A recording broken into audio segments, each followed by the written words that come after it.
95% of the value of a US dollar has been lost over the last 100 years. As blockchain and other digital technologies become more popular, you might start to wonder if a digital asset will become the next world reserve currency. Will it be XRP? I'm going to show you some information that makes me think that XRP would be the best digital world reserve currency if the world had to choose one right now. Let's go ahead and tell you some things. I'm going to talk about history. Guys, this video is going to be fun. Let's get started. Okay, here's what the Kobayashi letter says about the longest bear market and the value of the US dollar. 95% of the value of a US dollar has been lost over the last 100 years. The US dollar has lost more than 40% of its value since 2000. Own things or be left behind. Behind, which is why a lot of people think that having Bitcoin or other digital assets will help. I just wanted to give you some more details about this. The dollar's long-term loss of value and buying power is well known. The BRICS countries, Brazil, Russia, India, China, and South Africa, are moving faster to move their trade away from the US dollar. They want to improve their financial independence and make themselves less vulnerable to economic shocks and penalties that come from the US. As part of their efforts, the BRICS countries are building a cross-border payment system and making a local currency-based system. These are both aimed at de-dollarization or replacing the US dollar as a reserve currency. A lot of people think that the new BRICS currency could be based on the XRP system or use crypto assets in some way. Yes, Brazil is on this list. Ripple has worked with the Brazilian government for a long time. They do business in Brazil, Africa, and China and India, and Russia has even tried the XRP ledger. You start to wonder if they are going to work on this. Within BRICS, there is talk of creating a new reserve currency called the unit. This currency could be backed by a group of member currencies or by gold. In other words, they could group together the yuan, the South African rand, and other currencies, then back it up with gold or oil. This new currency might be backed by gold or oil. Could XRP now become the world's main currency? As you might expect, Ripple Labs made XRP is made for fast, cheap, and flexible payments across borders. These features fix a lot of problems with the way banks and money transfers work now. Wall Street, Linda P. Jones, and David Schwartz, CTO of Ripple, are among the experts in the field who have said that XRP could become a world reserve currency because it is neutral. Efficiency, sustainability, and settlement between foreign banks are all things that are not controlled by a single country. If you are a superpower that is fighting with someone else, you don't want to use or give your power, the strength you might be facing, right? It's possible that you trade with each other and are friendly on paper, but your militaries are planning what will happen if you two strike each other. We always have these talks and make these plans. People are afraid that if the US dollar failed tomorrow and they had to switch to a different currency, Russia would want theirs, right? China would like their money. India would like to have their own money. And everyone can't agree on what that money should be because it is a neutral bridge. It might be something like XRP. Institutional investors are already interested in XRP's distributed ledger.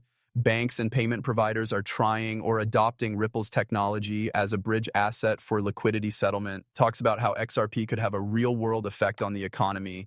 Proposals sent to U.S. officials say that XRP could free up a lot of the $1.5 trillion in bank liquidity, mostly by releasing capital that is stuck in Nostro Vostro. This number has been seen as high as $25 trillion, right? The number $1.5 trillion might be, Also, I want to talk about some other interesting facts. The Portuguese real, Spanish real de ocho, was the world reserve currency from the 15th century to the 17th century, and the Dutch gold deer was the world reserve currency from the 17th century to the 18th century. So a big shout out to everyone watching that is from the Dutch Republic. I'm sorry, I should have known this. Could that be Amsterdam? Please hold on, I'm going blank. That man Cass from the Netherlands is going to kill me. I'm sorry about that blot moment. There was the British pound sterling in the early 1800s, the American dollar in the mid-1900s, and then the US dollar today, 1944 to now. People are holding these monies for shorter amounts of time. Most people live 80 to 100 years. In the United States, we are getting close to that number pretty quickly. You begin to think about what comes next. The IMF has now done.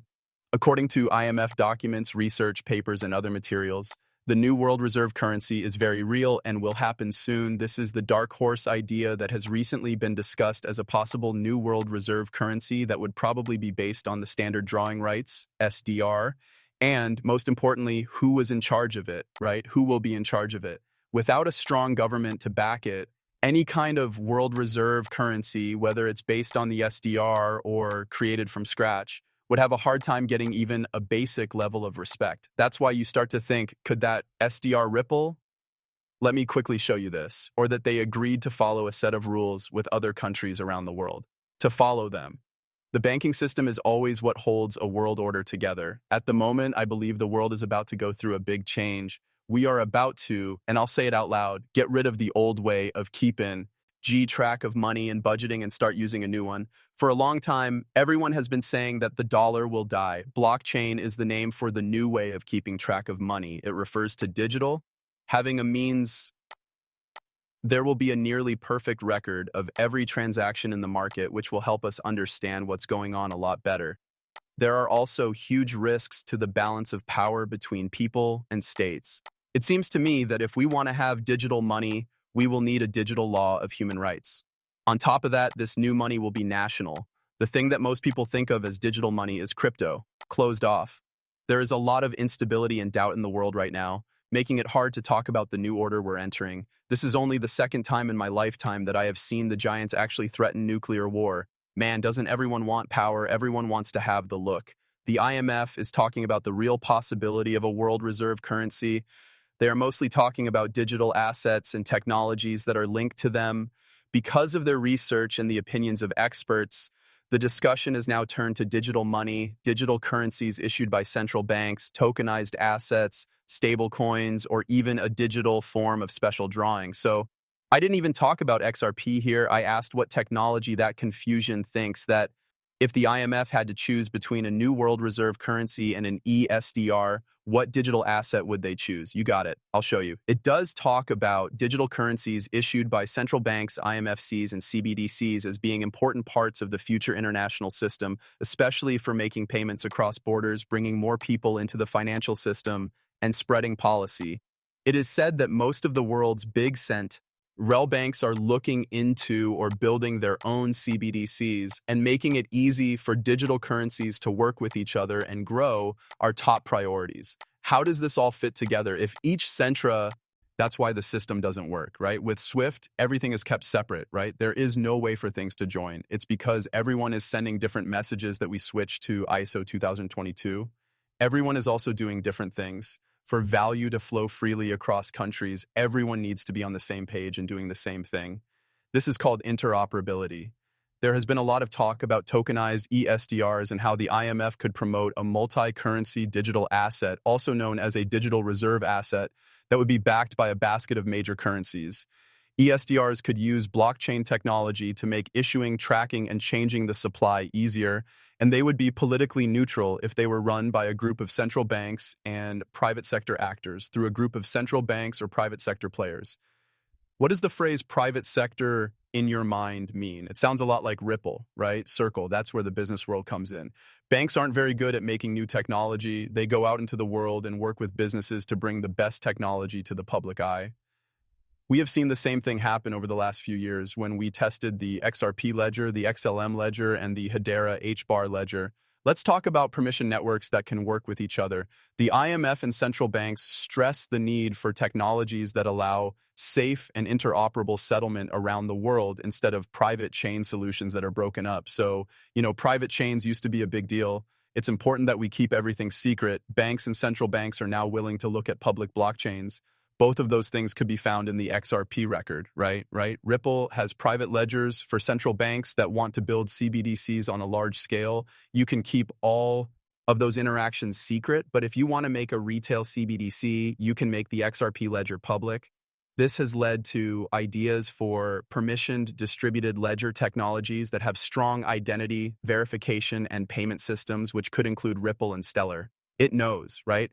In the last 10 years, there have been a lot of pilots, demos, working groups, and other events. Ripple and Stellar have been there many times. They are in the rooms behind the scenes. I think Ripple is more important than Stellar. Stellar is really interested in the shopping part of this. Institutions are always the target of Ripples. Yes, this is why having both of these things could be very helpful in the future.